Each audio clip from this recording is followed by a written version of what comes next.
अब देखो गीता जी अध्याय नंबर 15 के श्लोक नंबर 4 में गीता ज्ञानदाता कहता है कि मैं भी उसी की शरण में हूँ। पुण्यात्माओं, ये अनमोल खजाना पवित्र गीता जी का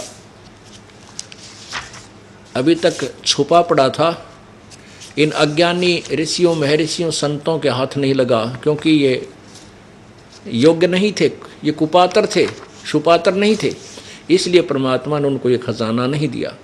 इस दास के अंदर क्या देखा प्रभु ने तुच्छ जीव में, इसके आगे ये सारा खजाना खोल दिया कि बांट अपने बच्चों में, मेरे बच्चों में, ताकि इनका कल्याण हो सके। ये देखिएगा अध्याय नंबर 15 का श्लोक नंबर 4, अध्याय नंबर 15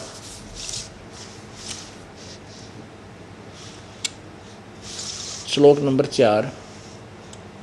यहाँ इस 4 का अर्थ है, ये 325 पृष्ठ, अब 326 पेज का अर्थ किया है।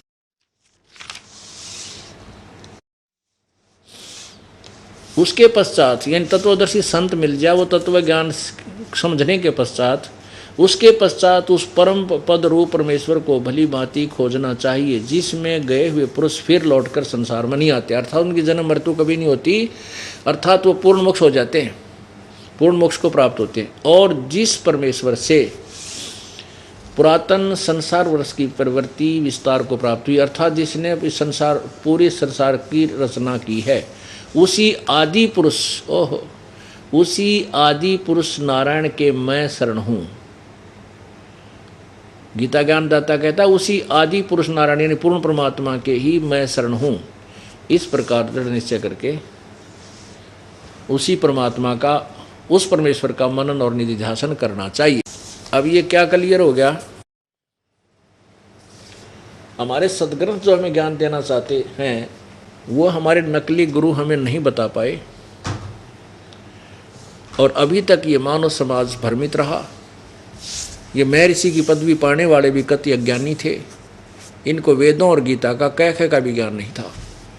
ये मंडलेश्वर बनकर दुनिया को भ्रमित करते हैं, ये संत बनकर दुनिया को भ्रमित करके अपनी रोजी रोटी चलाते हैं, ये गधे की जूनियों में जाएंगे, इनकी दुर्गति होगी। क्योंकि हम कहीं खड़े हैं और कोई भटका हुआ व्यक्ति आ रहा, रास्ता पूछ रहा है, मार्ग पूछ रहा है, और हमें कहता है कि भाई मैंने अपने घर को जाना है, वो हमारे शहर का रास्ता बताइए, और उस अज्ञानी को पता नहीं, वो कहता 2 रुपये निकाल फिर बताऊं, गाइड बन जाता है, 2 रुपये भी ले लिए और उल्टा रास्ता दे दिया, उसको पता ही नहीं था।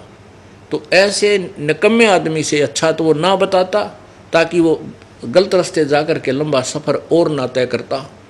ऐसे ही अज्ञानी संत गुरु जो बन करके दुनिया को भ्रमित कर रहे हैं, इनको ना भगवान का मार्ग, ना सतलोक का मार्ग, ना कोई रास्ता पता, ये वैसे ही अपने रोजी रोटी के लिए दुनिया को भ्रमित करके अपना कर्म बिगाड़ रहे हैं, अपने मनुष्य जीवन को बर्बाद कर रहे हैं।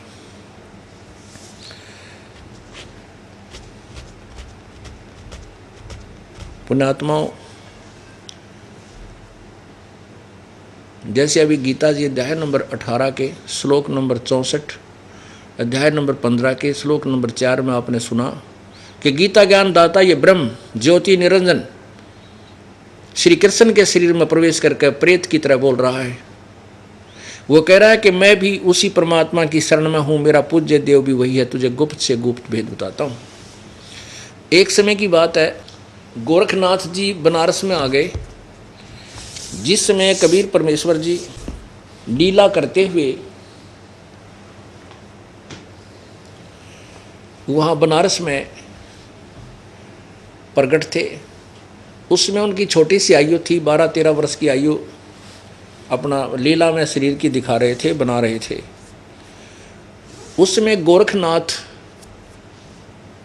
क्योंकि गोरखनाथ जैसे जो सिद्धि होती है, जैसे भर्तृ गोपीचंद वगैरह हैं, ये मोक्ष नहीं है, इनको एक ऐसी सिद्धि प्राप्त हो जाती है कि कुछ समय तक ये अपना इस शरीर को इतने स्वतंत्र होते हैं ये कि जब चाहे जहाँ चले जाते हैं और वहाँ शरीर अपना स्थूल शरीर प्रकट कर सकते हैं। उनका तेज पुंज का हल्के से ना मामूली से बहुत ही निम्न सतर का तेज पुंज का शरीर होता है, लिंग शरीर जिसको कहते हैं। वो जहाँ चाहे प्रकट होकर के अपना कुछ समय वहाँ दिखाई दे जाते हैं और फिर अंतर ध्यान हो जाते हैं। ये भटकते रहते हैं, चलते फिरते रहते हैं, लेकिन मोक्ष नहीं है। अन्य साधकों से अच्छे हैं जो सीधे भूत बन जाते हैं। तो ऐसे ही गोरखनाथ जी काशी में क्या हुआ कि रामानंद जी वैष्णव परंपरा से थे और रामानंद जी ने वहाँ अन्य गिरी पुरी या जो वैसे को झाड़े झपटे लानिए थे, उन सब के जो नकली सन्यासी थे उनकी सबकी दुकानें बंद करवा दी और जो नाथपंथी थे उन सब के छक्के छुड़ा दिए अपने वेदों और गीता अनुसार जैसा उसने ज्ञान था। तो वहाँ नाथपंथ का ह्रास होते देख करके नाथपंथियों ने अर्ज की, तो वहाँ ये गोरखनाथ जी आगे प्रकट हुए। तो उनको अन्य किसी को नहीं पता था कि गोरखनाथ है, लेकिन ऐसा पता था कि बड़े सिद्ध पुरुष हैं। और उन्होंने आकर के रामानंद जी को शास्त्रार्थ के लिए ललकारा। रामानंद जी को पता था कि सिद्ध पुरुष है, सिद्ध पुरुष थोड़ी सिद्धि दिखा देते हैं, जनता उनके पीछे हो लेती है, उनकी विजय हो जाती है और ज्ञान को कोई आधार नहीं मानते क्योंकि ये शिक्षित नहीं है। इसलिए रामानंद जी हिचक गए कि भी बात बिगड़ेगी, ये सिद्ध जीत जाएगा और हमारी परंपरा का ये नष्ट कर जाएगा। क्या शर्त रखी गई थी कि जो भी हारेगा वो जीतने वाले का शिष्य बनेगा, उसके सारे शिष्य भी उसी की परंपरा को अडॉप्ट करेंगे, स्वीकार करेंगे। अब रामानंद जी ने सोचा तो नाश करेगा भाई, चिंतित हो गया। परमात्मा कबीर भगवान पूर्ण परमात्मा उस समय लीला में शरीर में 12-13 वर्ष की आयु के थे। उन्होंने कहा स्वामी जी आज चिंतित कैसे हैं? रामानंद जी ने कहा परमात्मा जो कबीर जी एक लीला कर रहे थे और रामानंद जी को अपना गुरु माने हुए थे, बना रखा था, गुरु धारण किया था इस परंपरा को बनाए रखने के लिए। तो रामानंद जी ने कहा क्या बताऊं परमेश्वर, एक समस्या आ पड़ी है कि एक बहुत बड़ा सिद्ध आया है और सिद्ध पुरुष ने आकर के हमें ललकारा है, हमारे से शास्त्रार्थ करने के लिए कहा है और शर्त रखी है कि जो हारेगा जीतने वाले का वो शिष्य होगा, पूरी अनुयायी भी उसी के शिष्य होंगे। और ये जो समाज जो है भोली आत्मा है, ये सिद्धि और जंतर मंत्र को ज़्यादा पसंद करते हैं, इसलिए वो सिद्धि कोई दिखा देगा ये सारे उसके साथ हो जाएंगे, ताली बजा देंगे और हमारी हार हो जाएगी। हमारे बहुत अनमोल ज्ञान को वो नष्ट कर देगा, इस मार्ग को भ्रष्ट करेगा। रामानंद जी कह रहे हैं कबीर परमेश्वर से कि ये चिंता मुझे खा रही है। परमात्मा बोले प्रभु, परमात्मा कबीर जी बोले, कहने लगे स्वामी जी दो पहलवान घुड़ेंगे, दो मल कुश्ती करेंगे, तो दो माल कुश्ती करेंगे तो एक जीतेगा एक हारेगा, कोई बात नहीं, चलते हैं सामना करेंगे, कोई बात नहीं, प्रभु रक्षा करेगा। अब रामानंद जी को पता था कि कबीर परमेश्वर के सामने कोई टिकने वाला नहीं है, इसने कह दिया अभी तो बात बिगड़े को नहीं, तो चले गए। क्या हुआ, वो स्वीकार हुआ और उसके लिए अगला दिन जो नेक्स्ट डे शास्त्रार्थ यानी वार्ता का तय हो गया, समय निर्धारित हो गया। एक तरफ तो रामानंद जी का आसन लगा रखा था, एक तरफ नाथ जी का आसन लगा रखा था और नाथ जी ने वहीं पर अपना एक त्रिशूल गाड़ रखा था। अब कबीर परमेश्वर ने बता दिया था रामानंद जी को कि वो गोरखनाथ आया है, वो भेष बदल कर बैठा है, उसको मैं आप सीधा कर दूंगा, आप चलो। अब रामानंद जी का हौसला बढ़ गया। अब परमात्मा अब एक गुरु मर्यादा बनाते हुए रामानंद जी तो ऊपर आसन पर बैठे हैं तख्त पर और परमात्मा नीचे बैठे हैं जमीन पर उनके चरणों में, जो गुरु और शिष्य की मर्यादा बनाए रखने के लिए, ताकि वो हमें उदाहरण दे रहे थे कि हमारे अंदर कैसी भावना, एक अच्छे शिष्य में कैसी श्रद्धा होनी चाहिए अपने गुरुदेव के प्रति, ताकि वो सफल हो सके।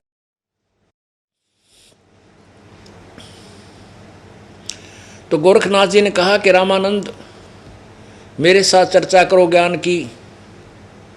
कबीर साहब खड़े हुए, कहने लगे गोरखनाथ पहले गुरुजी मेरे गुरुदेव मेरे साथ चर्चा कर, पीछे मेरे गुरुजी से बात करना। जब चेला तो निमट दो, पहले पाछे जाइए गुरुजी के पास। तो तब गोरखनाथ कहने लगा कि ए बालक, तो कब तक बैरागी बन गया, कब से तू सन्यासी हो गया? परमात्मा बोले कि इन बातों ने छोड़ तू, मैं कब तक सन्यासी हो गया, मेरी के उम्र है? कहने लगा तेरी के आयु है, तू गोरखनाथ से वार्ता करेगा, तेरी उम्र ही क्या है?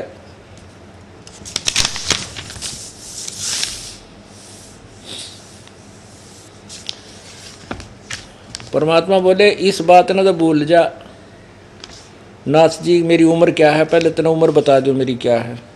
गोरखनाथ जी कहते हैं कब के बहे बैरागी, कबीर जी कब से भये बैरागी।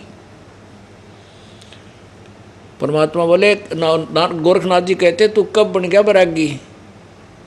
अब परमात्मा कहते हैं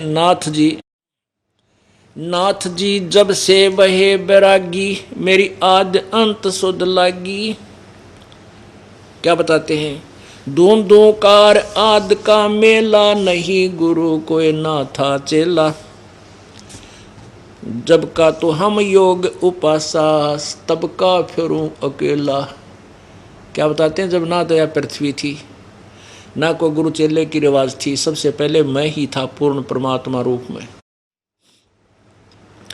कहते धरती नहीं जद की टोपी, दीना ब्रह्मा नहीं जब का टिक्का। क्योंकि उस दिन परमात्मा कबीर जी वैष्णव साधुओं जैसा रूप बना कर रहे थे। सिर पर एक टोपी, गले में एक कंठी की माला, माथे में एक तिलक हैं, और हाथ में करमंडल, एक लाठी डंडा सा सिक्का डंडा। तो कहते हैं ये तो नकली ले रहा हूँ मैं, असली जो मेरे टिक्का और जो कुछ मेरे हाथ में करमंडल हैं वो बताता हूँ। धरती नहीं जब की टोपी, दीना ब्रह्मा नहीं जद का टीका। और शिव शंकर से योगी ना थे, जब का झोली सिक्का। ये तो कहते हैं मैं तो पहले से ही पूर्ण परमात्मा हूँ, और पहले से ही मैं ये सब वैरागी समझ, मुझे कुछ भी किसी संज्ञा से बोध कर, मैं वही संबोधित कर वही हूँ। तेरा ना ब्रह्मा था, ना विष्णु था, ना शिव जी, मैं तब का तब से हूँ।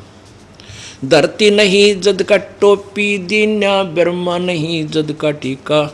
और शिव शंकर से योगी ना थे, यो तब का झोली सिक्का। द्वापर को हम करी फावड़ी, त्रेता को हम दंडा। सतयुग मेरी फेरी दुहाई, और कलयुग फिरूं नौखंडा। एक पल में कहते मैं सब ब्रह्मांडों को चेक करके आ जाता हूँ, एक सेकंड के अंदर। गुरु के वचन साध की संगत, अजर अमर घर पाया। कह कबीर सुनो हो गोरख, मैं सबको तत्व लखाया। जब परमात्मा ने बताया ना गोरखनाथ, अब गोरखनाथ की सट्टी पिट्ठी गुम होगी, तो भाई जड़ तो बताओ है, तेरा भेद भी खोल दिया।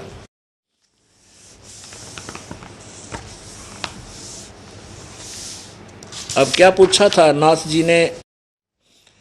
गोरख योगी नाथ प्रतापी, तासो तेज पृथ्वी कापी। काशी नगर में सो पग पर ही, रामानंद से चर्चा करही। चर्चा में गोरख जय पावे, कंठी तोड़े तिलक छुड़वावे। सत कबीर से सजो भयऊ, ये वरतात सो सुन लेहू। गोरखनाथ के डर के मारे, बैरागी ना भेख संवारे। तब कबीर आज्ञा अनुसारा, वैष्णव सकल भेद अनुसवारा। रूप संवारा सो साधु गोरख, सो सुध गोरखनाथ जो पायो। काशी नगर सिगर चल आयो, रामानंद को खबर पठाई। चर्चा करो मेरे संग आई। रामानंद की पहली पौड़ी, सत कबीर बैठे तिस ठोरी। कह कबीर सुन गोरखनाथा, चर्चा करो हमारे साथा। प्रथम चर्चा करो संग मेरे, पीछे मेरे गुरु को टेरे। बालक रूप कबीर निहारी,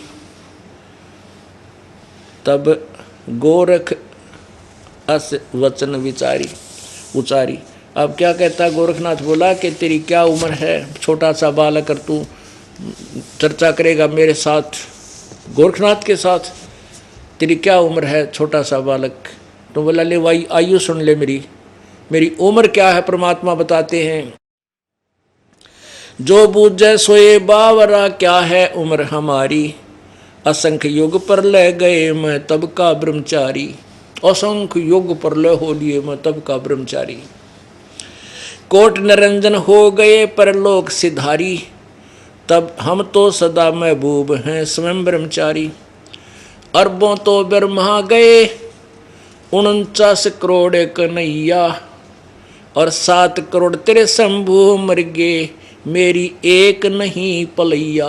ओह, कहते हैं अरबों तो तेरे ब्रह्मा मर गए और 49 करोड़ ये तेरे कृष्ण विष्णु कृष्ण कन्हैया, और 7 करोड़ तेरे शंभू मर लिए, मेरी एक भी पल आयु समाप्त नहीं हुई है, अर्थात मैं अविनाशी भगवान हूं। पुण्यात्माओं,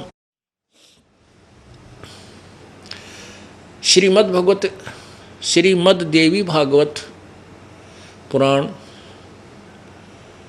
तीसरे स्कंद में गीता प्रेस गोरखपुर से प्रकाशित स्वयं ब्रह्मा विष्णु महेश तीनों कहते हैं हम तो नासवान हैं, हमारी जन्म मृत्यु होती है, हम अविनाशी नहीं हैं।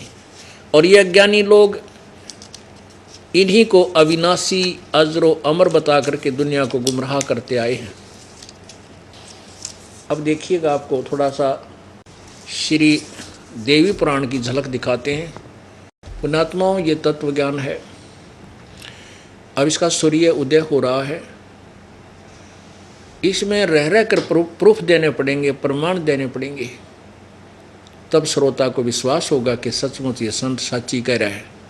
नहीं तो हमारी सत्य को भी असत्य मानते हैं, क्योंकि पहले इन्होंने असत्य अज्ञान बहुत सुन रखा है, इतना सुन रखा है कि कोई अंदाजा नहीं। ये देखिएगा, श्रीमद् देवी भागवत संक्षिप्त सचित्र मोटा टाइप, और इसका श्रीमद् देवी भागवत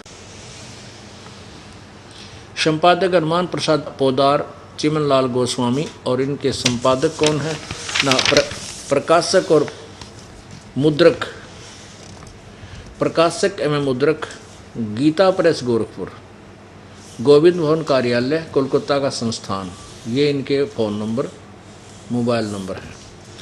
अब इसके स्कंद नंबर 3 में थोड़ी सी झलक दिखाएंगे आपको, ज़्यादा नहीं। ये है स्कंद नंबर तीसरा स्कंद। अब इसमें क्या है थोड़ा सा मौखिक बताएंगे।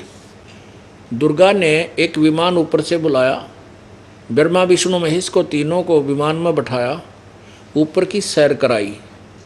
ऊपर एक ब्रह्मा और देखा ब्रह्मलोक में जाकर, एक विष्णु और देखा, एक शिव और देखा, अलग अलग लोकों में गए। उसके बाद उनका विमान एक और द्वीप में पहुंचा, वहाँ जहाँ दुर्गा का द्वीप था वो दिखाते हैं। ये देखना तीसरे स्कंद का 118 पृष्ठ से प्रारंभ कर रहे हैं, 118 पृष्ठ से।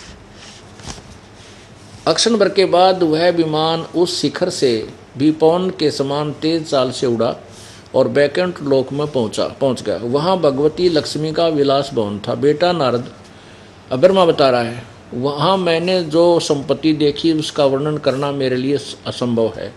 उस उत्तम परी को देखकर विष्णु का मन आश्चर्य के समुद्र में गोते खाने लगा।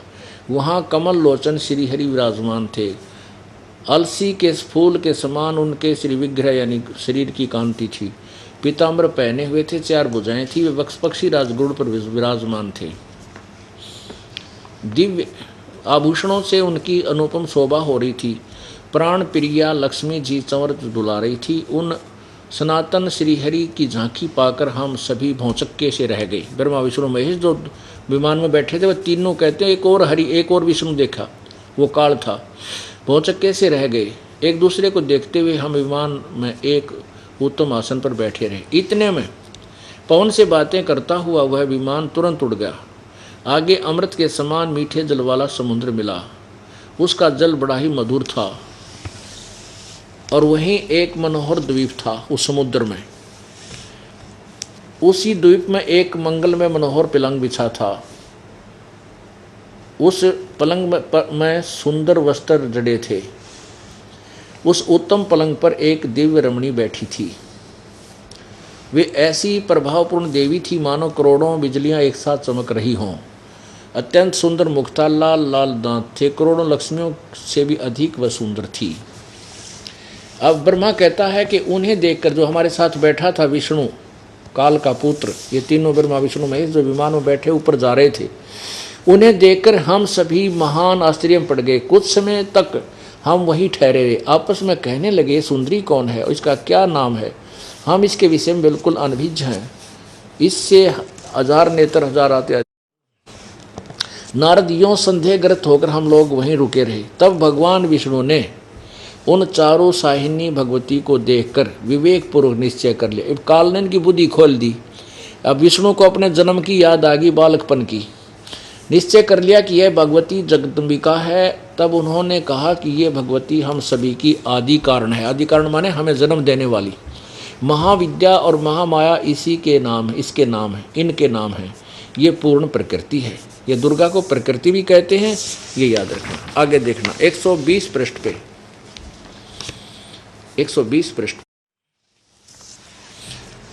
ये मूल प्रकृति है, सदा परम पुरुष के साथ रहती है। पुरुष माने भगवान। और ब्रह्मांड की रचना करके परम पुरुष को ये दिखाया करती है। परम पुरुष दृष्टा है। ये वे ही दिवांगना है। विष्णु जी कह रहा है ये वे ही दिवांगना है, यानी ये सुंदर देवी है जिनके प्रलय वर्ण में मुझे दर्शन हुए थे।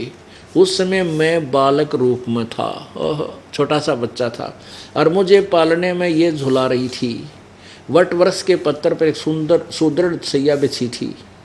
उस पर लेटकर मैं पैर के अंगूठे को अपने कमल जैसे मुख में लेकर चूस रहा था। इन्हें देखकर मुझे पहले की बात याद आ गई, बचपन की। काल ने बुद्धि खोल दी, वो पिछली रील चला दी अपने बचपन की। ये हम सबकी जननी है, माता है। इनके विषय में मेरी जितनी जानकारी है तथा मैं जो कुछ अनुभव कर चुका हूँ वह तुम कहता हूँ, सुनो। ये बता दी, ठीक है। आगे देखो, अब 123 पृष्ठ हम आपको दिखाएंगे। ये 5, 4 और 5 चौथे अध्याय का। भगवान विष्णु महिमा कर रहे हैं अपनी दुर्गा माता के। तुम शुद्ध स्वरूपा हो, यह संसार तुम्हीं से उद्भासित हो रहा है। मैं ब्रह्मा और शंकर, हम सभी तुम्हारी कृपा से विद्यमान हैं।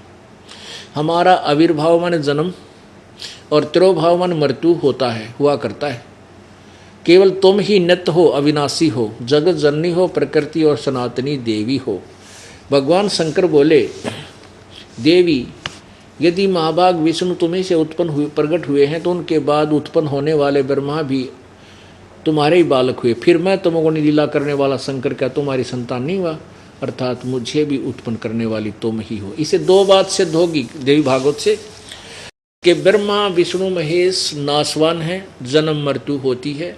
इनकी माँ दुर्गा है, रजगुण ब्रह्मा है, सतगुण विष्णु, तमगुण शिव जी। ये 3 बातें क्लियर होगी। अब परमात्मा अपनी महिमा बता रहे हैं, वो आपके समक्ष पेश करते हैं।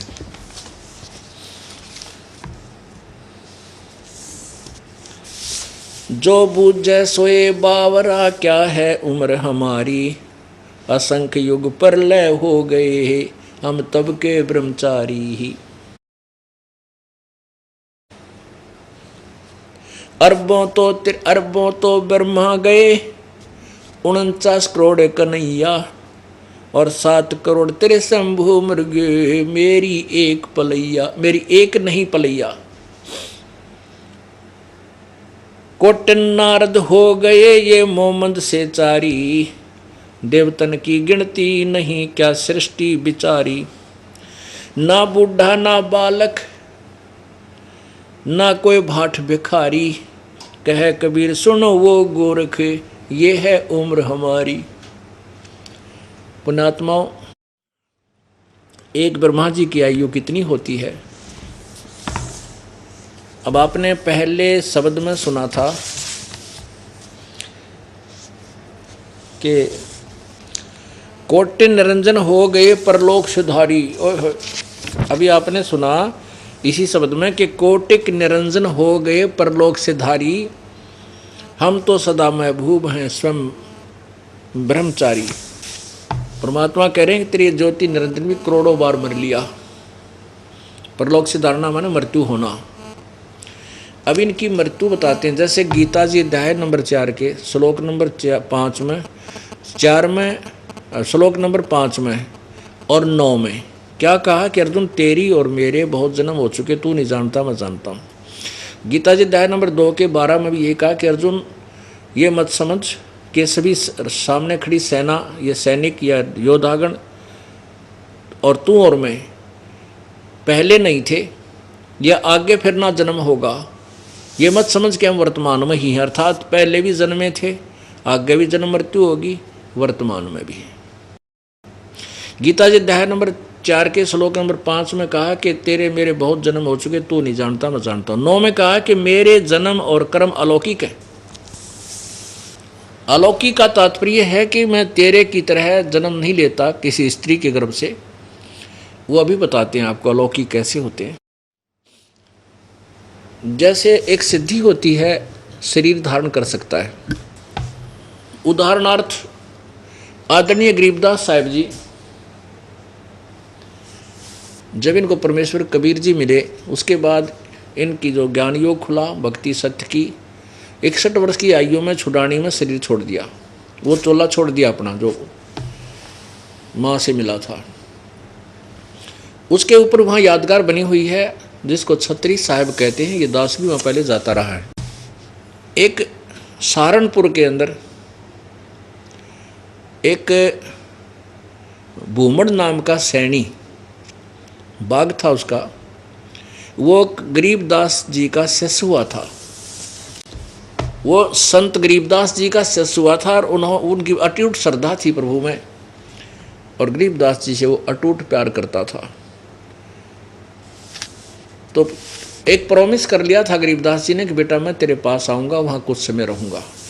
तो वो शरीर तो वहाँ छोड़ गए गरीबदास जी, और 6 महीने के बाद वहाँ जाकर के उसी रूप में, उसी उम्र में, 61 वर्ष की उम्र में वाला शरीर धारण ऐसा ही बना लिया अपना शक्ति से, शब्द शक्ति से। और सहारनपुर में 35 वर्ष रहे उस भूमड़ भगत के पास। वहाँ हिंदू और मुसलमानों दोनों को ज्ञान दिया, परमात्मा की महिमा से वो परिचित हुए। आज भी चिलकाना रोड से एक कलसिया रोड निकलता है। सहारनपुर में एक चिलकाना रोड है, कलसिया रोड है। कलसिया रोड से चिलकाना रोड निकलता है। उस पे आधा किलोमीटर चलते ही लेफ्ट हैंड को आज भी यादगार वहाँ उपस्थित है, मौजूद है, विद्यमान है कि गरीबदास जी ने वहाँ शरीर छोड़ा, दूसरे शरीर का जो तेज पुंज वाले का, बगैर माँ से जन्म वाले का। तो वहाँ भी यादगार बनी हुई है। और वहाँ से लोग चल कर के छुड़ानी आए। छुड़ानी गांव में ये पूछने के लिए आए कि भी महाराज जी का शरीर यहाँ लाएं या वहीं पर अंतिम संस्कार कर दें। तो छुड़ानी गांव के लोगों ने, व्यक्तियों ने, श्रद्धालुओं ने बताया कि महाराज जी तो 30-35 वर्ष पहले शरीर छोड़ गए थे और हजारों व्यक्तियों के उपस्थिति में यहाँ पर इनके शरीर का अंतिम संस्कार किया हुआ, एक यादगार बना रखी थी। तो वहाँ छुड़ानी के लोगों को विश्वास नहीं हुआ। कुछ लोग घोड़ों पर सवार होकर के वहाँ गए। वहाँ जाकर देखा कि सचमुच वही शरीर है और वही गरीबदास जी का शरीर वहाँ छोड़ा हुआ है। तो उन्होंने कहा भाई ये इनकी लीला अपरंपार है और इनका यही अंतिम संस्कार कर दे। तो वो यादगार आज भी वहाँ विद्यमान है। ये अलौकिक है। तो ये सिद्धि होती हैं। परम पिता के अंदर सारी सिद्धि होती हैं। प्रभु की भक्ति में सभी सिद्धियाँ होती हैं। और इस काल ज्योति निरंजन की में केवल 8 सिद्धियाँ हैं। इन 8 सिद्धियों में से ये एक सिद्धि इस निरंजन को भी प्राप्त है, जिसके कारण ये अपने शरीर छोड़ देता है और स्वयं भी धारण कर लेता है। अब ये बता रहे हैं कि 49 करोड़ अरबों तो ब्रह्मा मर गए, 49 करोड़ कन्हैया, और 7 करोड़ तेरे शंभु मर गए, मेरी एक नहीं पलैया। इसको विश्लेषण करते हैं। जैसे ब्रह्मा जी का एक दिन 1000 चतुर्युग का होता है। एक चतुर्युग में 43,20,000 वर्ष होते हैं। सतयुग, त्रेता, द्वापर, कलयुग, चारों युग मिलकर एक चतुर्युगी कहलाती है। ऐसे 1008 चतुर्युग का ब्रह्मा जी का दिन इतनी ही रात्रि होती है। इसको लंप संप यानी गोलमोल 1000 वर्ष मान लेते हैं। दिन इतनी ही रात्रि, तो 1000 चतुर्युग का दिन 1000 चतुर्युग की रात्रि, और ऐसे 30 दिन रात का एक महीना, 12 महीने का एक वर्ष हुआ, और 100 वर्ष की आयु ब्रह्मा जी की। ऐसे 7 ब्रह्मा मर जाते हैं, तब एक विष्णु मरता है, और 7 विष्णु की मृत्यु होती है, तब एक शिव मरता है। तो ऐसा परमात्मा कहते हैं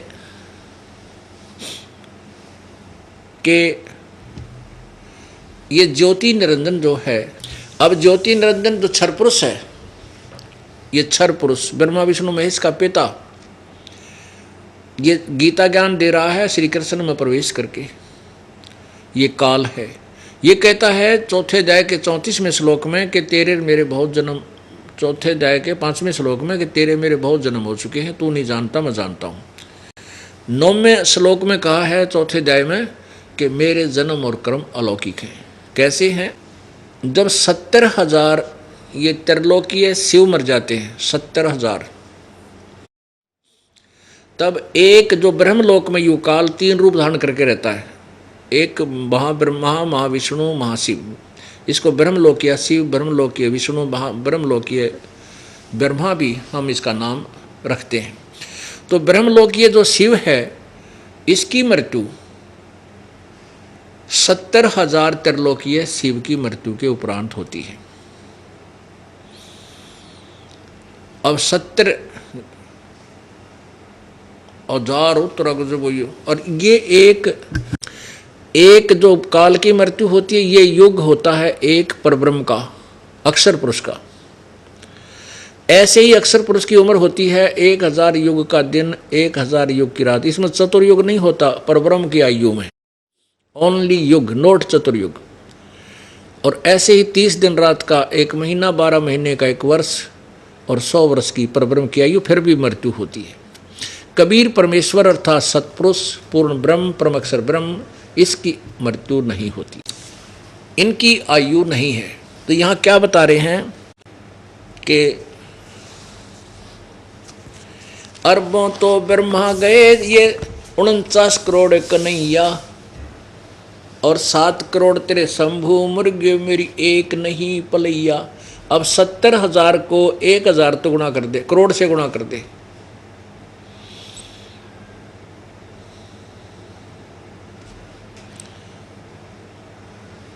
एक 1000 से गुना कर दे 70। तो ऐसे कहते हैं 7 करोड़ तेरे शंभु मृगे, जहाँ 1000 बार ये निरंजन मर लेता है, 1000 बार ज्योति निरंजन भी मर लेता है, तब एक ब्रह्मांड का विनाश होता है। तो क्या परमात्मा, क्या ना एक ब्रह्मांड नहीं, 21 ब्रह्मांड का विनाश होता है। 21 ब्रह्मांड का, एक ब्रह्मांड का विनाश होता है जब ब्रह्मलोक के अंदर ये काल शिव रूप में जहाँ रहता है, जब इसकी एक मृत्यु होती है। इसकी पहले ब्रह्मा रूप में शरीर छोड़ता है, फिर महाविष्णु रूप में शरीर छोड़ता है, फिर ये महाशिव रूप में जब शरीर छोड़ता है, उस समय इसकी 49 यानी 70,000 त्रिलोकीय शिव की मृत्यु हो चुकी होती है। इसके बाद फिर ये दूसरे ब्रह्मांड में चला जाता है, तो उसमें फिर नए सिरे से अपना ऐसे दुर्गा और ये दोनों की मृत्यु होती है। ये दोनों ही शरीर धारण कर लेते हैं, आत्मा वही रहती है, और वहाँ से फिर ये ब्रह्मा विष्णु महेश की उत्पत्ति करते हैं, नए सिरे से ब्रह्मांड में ऐसे अपनी उत्पत्ति प्रारंभ करते हैं। तो यहाँ क्या बताना चाहते हैं परमात्मा, कोटि निरंजन हो गए परलोक सिधारी, हम तो सदा महबूब हैं स्वयं ब्रह्मचारी। अरबों तो ब्रह्मा गए 49 करोड़ कन्हैया, ये 7 करोड़ तेरे शंभु मर गए मेरी एक नहीं पलैया।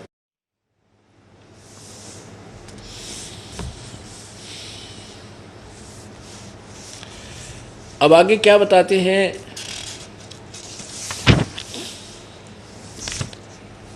अब गोरखनाथ जी ने सोचा भाई ये तो बहुत बात पनावा है और बात मत आगे आने नहीं देता, अब इसको मैं सिद्धि दिखाता हूँ। वादा करा था, बातचीत थी कि हम गोष्ठी करेंगे, विचार विमर्श करेंगे ज्ञान के ऊपर। अब ज्ञान हार गया तो गोरखनाथ जी आगे हुए जंतर मंत्रा पे।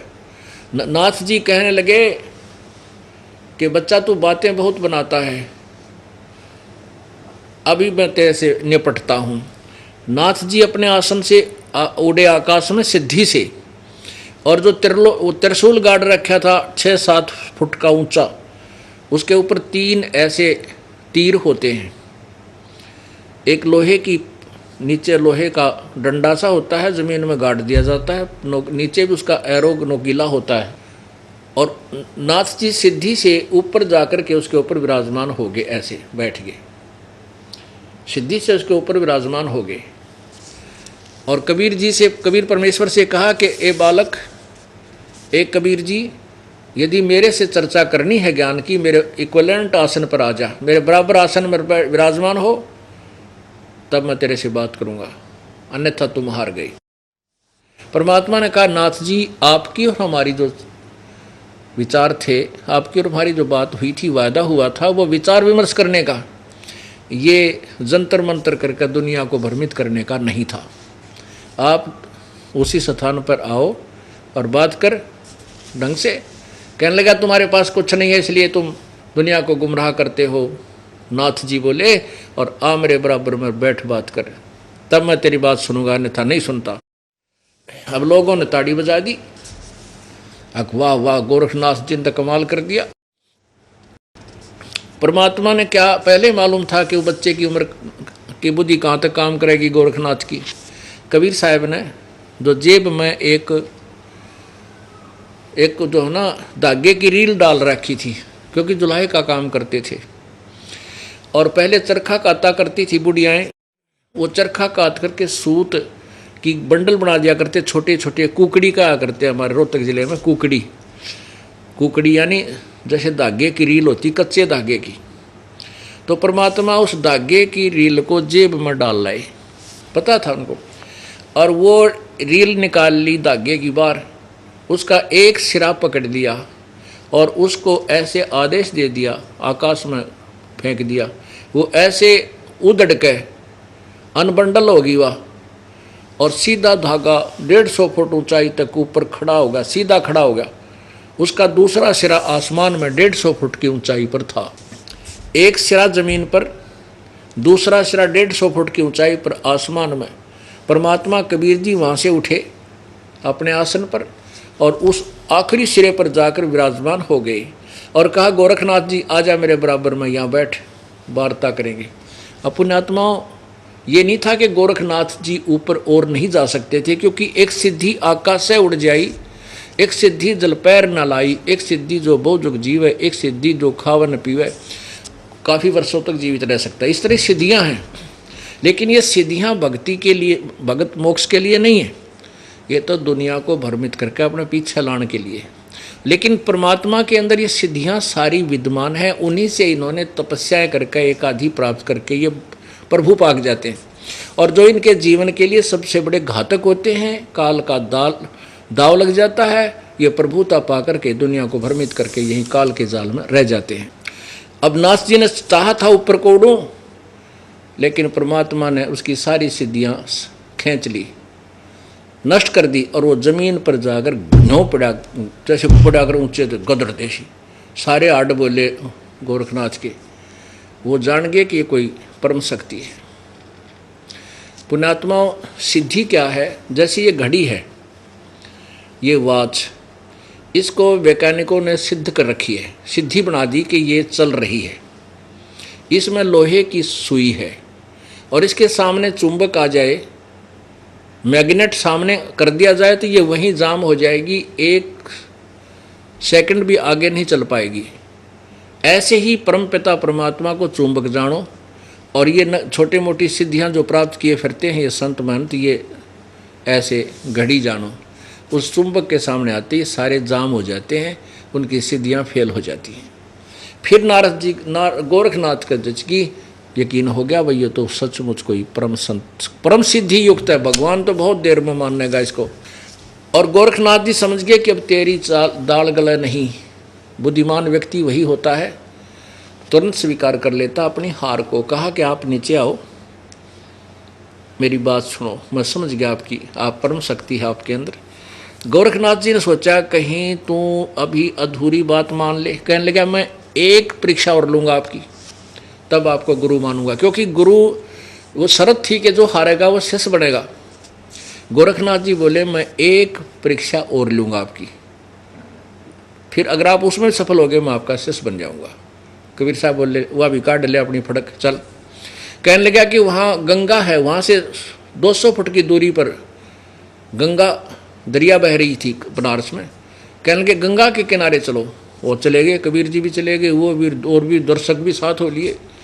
गोरखनाथ जी ने कहा कि मैं इस दरिया में छुपूंगा तो मुझे ढूंढ देना। अब गोरखनाथ जी ने दरिया में छलांग लगा दी और मछली का रूप धारण कर लिया। परमात्मा ने वही मछली पकड़ी, वहाँ सैकड़ों मछलियाँ थी, वही मछली पकड़ी और किनारे लाकर गोरखनाथ बैठा दिया। ले अब गोरखनाथ जी ने चरण पकड़ दिए कि आप सचमुच परम शक्ति हो। तो पूछा कि आप कहाँ से आए, आप कौन हो? तो परमात्मा बताते हैं अवधू अवगत से चल आए। अविगत जिसके विषय में कोई नहीं जानता, उस स्थान से, उस अतिथि से मैं आया हूँ, सतलोक से। अवधू अवगत से चल आए, अवधू अवगत से चल आया, कोई मेरा भेद मर्म ना पाया। मेरे विषय में कोई नहीं जानता, मैं कहाँ से आया हूँ, उस स्थान से आया हूँ। ना मेरा जन्म ना गर्भ बसेरा, बालक बिन दिखलाया, काशी नगर जल कमल पडेरा, तहाँ जुलाहे न पाया। मात पिता मेरे कछु नाही, ना मेरे घर दासी, जुलाहे का सुत आन कहाया, जगत करे मेरी आसी। 5 तव का धड़नी मेरे, जानो ज्ञान अपारा, यो सत्य स्वरूपी नाम साहेब का, ओहे नाम हमारा। अदर दीप गगन गुफा में तानिज वस्तु सारा, तेरा ज्योत स्वरूपी अलख निरंजन, वो भी धरता ध्यान हमारा। अब ये नाथ पंथी क्या कहते हैं, अलौख निरंजन। हमारे गांव में था एक बाबा जी का डेरा, जो बाबा मस्तनाथ बोहर वाले का अनुयायी, वहाँ उनका डेरा है। 10-20 एकड़ ज़मीन भी उस डेरे के नाम श्रद्धालुओं ने, गाँव वालों ने दे रखी है। वहाँ एक बाबा मांगने आता था सुबह सुबह, और उन्होंने कहा था अलख निरंजन दियो माई, अलख निरंजन।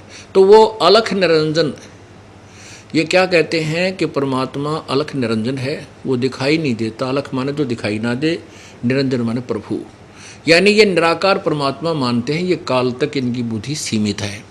तो यहाँ परमात्मा कहते तेरा ज्योति स्वरूपी अलख निरंजन, वो भी धरता ध्यान हमारा। गोरखनाथ जी को कह रहे हैं कि तेरा वो अलख निरंजन भी मेरी पूजा करता है। जैसे गीता जी में स्वयं स्वीकार कर रहा है। गीता जी अध्याय नंबर 15 के श्लोक नंबर 4 और अध्याय नंबर 18 के श्लोक नंबर 64 में कहा है कि मेरा भी पूज्य देव वही है, मैं भी उसी की शरण में हूँ। अवधू अवगत से चल आया, मेरा कोई भेद मर्म ना पाया, ना मेरा जन्म ना गर्भ बसेरा, बालक बन दिखलाया, काशी नगर जल कमल पडेरा, तहाँ जुलाए न पाया। मात पिता मेरे कुछ नाही, ना मेरे घर दासी, जुलाहे का सुत आन कहाया, यो जगत करे मेरी आसी। 5 तत्व का धड़नी मेरे में जानो ज्ञान अपारा, सत्य स्वरूपी नाम साहिब का, ओहे नाम हमारा। अगर दीप गगन गुफा में तानिज वस्तु सारा, यो तेरा ज्योत स्वरूपी अलख निरंजन भी धरता ध्यान हमारा। हाड चाम लहू ना मेरे, कोई जाने सतनाम उपासी, यो तारण तरण अभय पद दाता, मैं हूँ कबीर अविनाशी। अपने आत्माओं, परमात्मा ने कहा कि मात पिता मेरा नहीं, ना मेरे मात पिता हैं, ये तो इन्होंने मैं जंगल में मिला था, नीरू और नीमा ने, और मेरे कोई पत्नी नहीं है, ना मेरे घर दासी, और जुलाहे का पुत्र आन का है, जगत करे मेरी ऐसी। कहते कोई पिछला संस्कार था मेरा और इनका, कोई किसी वचनबद्ध, और मैं इनके घर आया हूँ, काल ने इनको यहाँ पैदा कर दिया, और मैंने यहाँ आना आवश्यक था, और साथ में हमारी कुछ और भी इच्छा थी। परमात्मा ने अपने कई एक ही तीर से कई शिकार खेलने होते हैं। तो क्या बताते हैं कि दुल्हे का सुत आण का है जगत करे मेरी ऐसी, मजाक बना रहे हैं। तो दुल्हा था दानक था, के जाने क्या जाने भक्ति को। परमात्मा कहते हैं आने दो टाइम, हम भी जनाएंगे भक्ति को। कबीर साहब अब क्या कहते हैं, सत्य स्वरूपी नाम साहिब का ओए नाम हमारा। उस परमेश्वर का जो वास्तविक नाम है वही मेरा नाम है, कबीर, सत कबीर। परमेश्वर कहते हैं वेद मेरा भेद है और मैं ना वेदन के माही, और जौन वेद से मैं मिलूँ वो वेद जानते नहीं। ये चारों वेद, ऋग्वेद, सामवेद, यजुर्वेद और अथर्ववेद, ये मेरा ही भेद बता रहे हैं।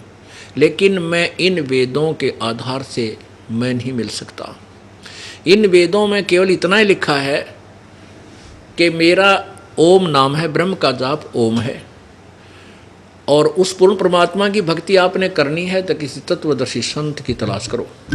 श्रीमद् भगवत गीता जी चारों वेदों का सारांश है।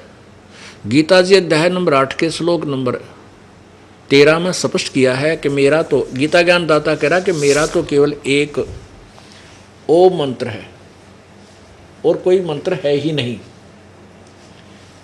ये देखिएगा श्रीमद् भगवत गीता और अध्याय नंबर 8 का श्लोक नंबर 13 देखो।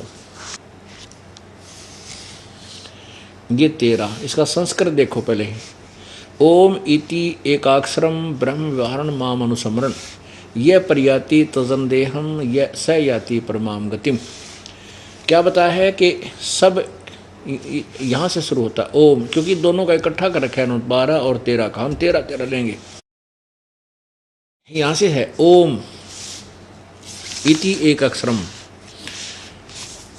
इन्होंने गलत किया थोड़ा, इस एक अक्षर रूप ब्रह्म को उच्चारण करता हुआ उसके अर्थ स्वरूप मुझ निर्गुण ब्रह्म का चिंतन करता हुआ शरीर को त्याग कर जाता है वह पुरुष परम गति को प्राप्त है। ये देखिए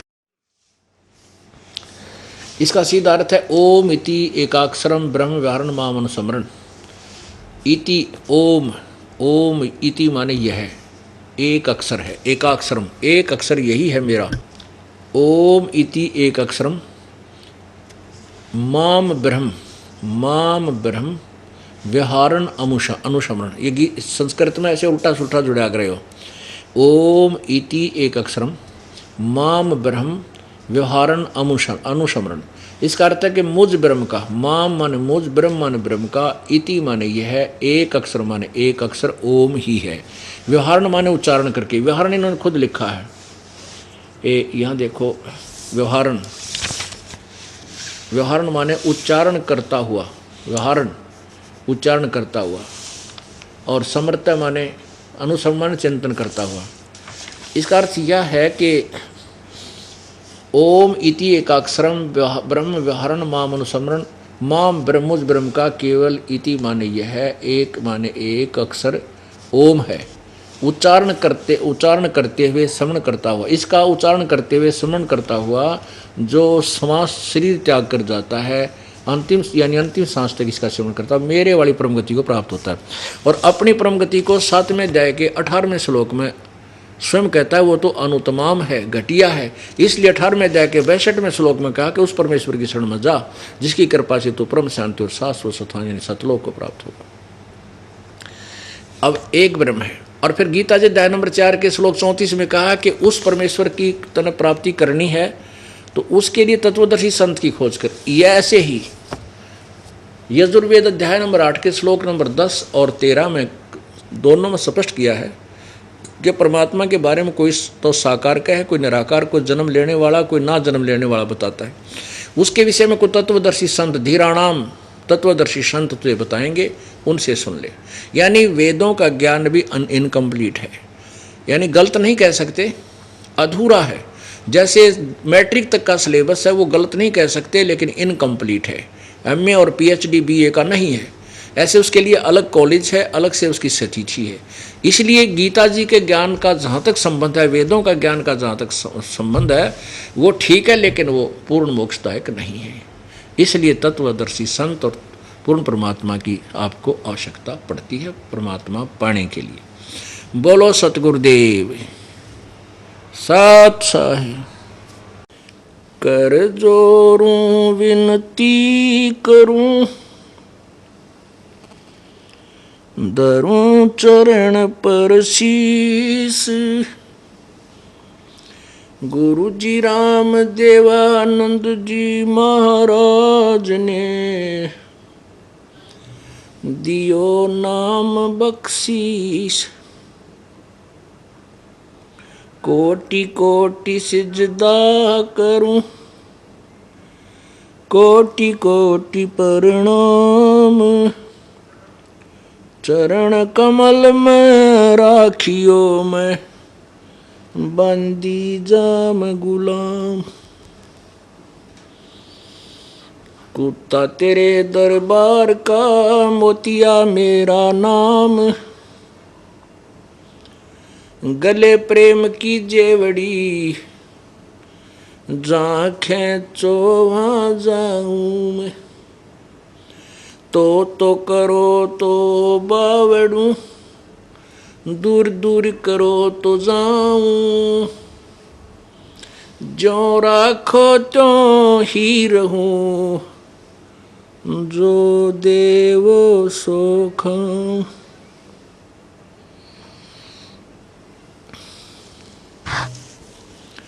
जय इब के सतगुरु मिले, सब दुख आँखों रोए। चरणों ऊपर शीस धरूं, कहूँ जो कहनी हो। कबीर गुरु जी मिलेंगे, पूछेंगे कुशलात। आद्य अंत की सब कहूँ, अपने दिल की बात। गुरु जी तुम ना भूलियो, चाहे लाख लोग मिल जाएं।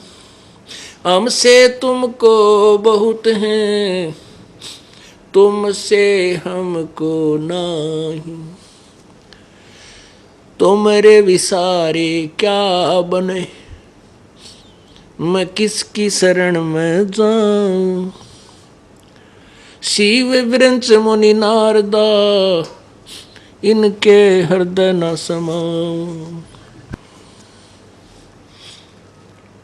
अवगुण किए तो बहुत किए, करत न मनी हार। बावे बंदा बख्श दियो, बावे गर्दन उतारे। अवगुण मेरे बाप जी, बख्शो गरीब नवाज। जय मैं पूत कपूत हूँ, बोर पिता को लाज। मैं अपराधी जन्म का, नक्सक भरे विकार। तुम दाता दुख भंजना, मेरी करो संभार।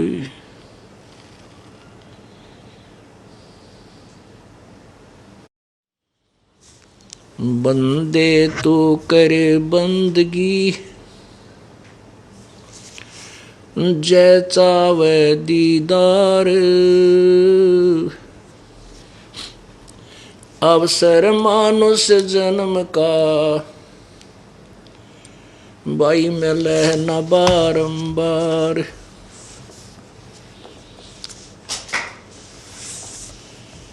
मानुष जन्म पाके, मानुष जन्म पाके, नहीं रटे हरि नाम। जैसे कुआ जल बिना, बनवाया क्या काम। कबीर लूट सको तो लूटियो, लूट सको तो लूटियो, ये राम नाम की लूटी। पीछे फिर पछताओगे, प्राण जाएंगे छूट।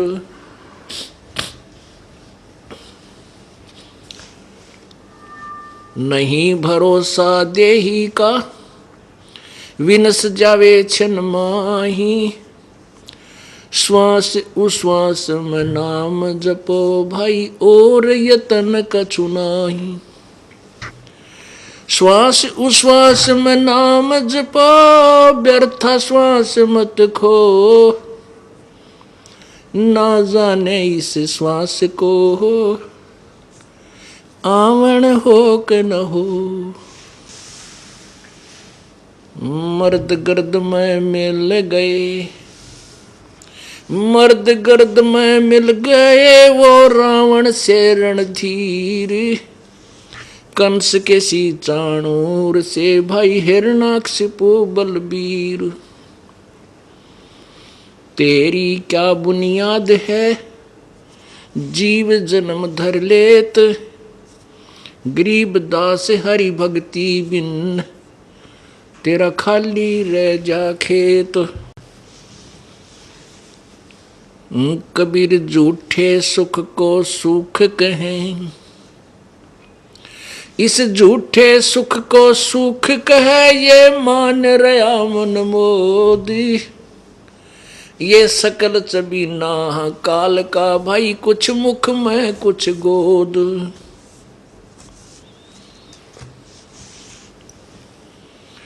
बेटा जाया खुशी हुई, खूब बजाए थाल। ये तो आना जाना लगा हुआ है, ज्यों कीड़ी का नाल। परमपिता परमात्मा, सारी सृष्टि के रचनहार, कुल मालिक, सभी आत्माओं के पिता, परम पिता कबीर परमेश्वर,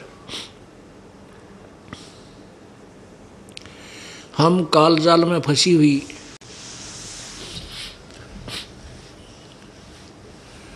अज्ञानी आत्माओं को अपनी जानकारी स्वयं ही देने के लिए आते हैं। परमात्मा बता रहे हैं, कबीर झूठे सुख को सुख कहे, ये मान रहा मनमोद। ये सकल चबीना काल का भाई, कुछ मुख में कुछ गोद।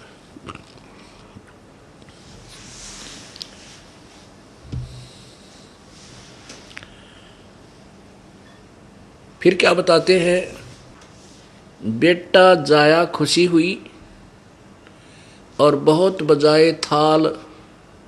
ये तो आना जाना लगा हुआ है, जो चीटी का नाल, कीड़नाल बोलते हैं ना, कीड़ी का नाल।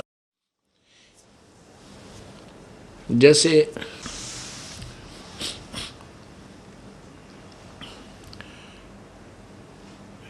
क्या मानते हैं कि जिनके पुत्र हो जाता था, राजा लोग तो खुशी प्रकट करते थे बैंड बाजे बजा के, पूरे नगर में गाने नाचने और खूब खुशी मनाते थे यदि राजा के लड़का हो जाता था। और हमारे जैसे गरीब व्यक्ति क्या करते थे, जिनका पुत्र उत्पन्न हो जाता वो या थाली लेकर पीटा करते, डंडा से वो थाली बजाया करते। तो किसी के गांव में, नगर में, अड़ोस पड़ोस को पता होता था कि उनके बच्चा होने वाला है, जिसके यहाँ भी थाली बजने की आवाज़ आ जाती तो समझ लिया करते थे कि उनके लड़का हो गया है।